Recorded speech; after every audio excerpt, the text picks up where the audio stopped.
გიორგი სანაიეს ოჯახი ქვეყნის მთავარ პროკურატურას მიმართავს ვახო სანაიეს განცხადებით მათ დიდი ხნის წინ ჰქონდათ განცხადება შეტანილი და საქმის ხალხალ გამოძიებას ითხოვდნენ, თუმცა პროკურატურის პასუხი უარყოფითია.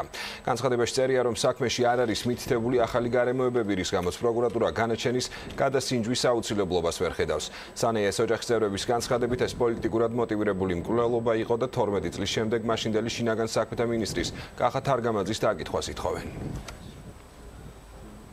საკითხი ძალიან მარტივად დგას ჩვენთვის. ეს იყო პოლიტიკური მკვლელობა და ჩვენ ვითხოვთ პასუხს, ჩვენ ვითხოვთ გამოძიებას ამ საქმის. მათ შორის გამოკითხვას ყოფილი მაღალჩინოსნების, მაშინდელი მთავრობის და ყველა ფიგურანტის, ვინც შეიძლება რაღაც ფორმით შემხებლობაში ყოფილიყო ამ საქმესთან. ჩვენ ვითხოვთ მთავარ შეკითხვებზე პასუხს, არა მარტო ოჯახი, არამედ საზოგადოება. ამიტომ პროკურატურას კიდევ ერთხელ მივმართავთ ამის შემდეგ და ახლაც მივმართავთ მთავარ პროკურორს ტელევიზიის საშუალებით, რომ გულდასმით გაეცნოს ამ საქმეს.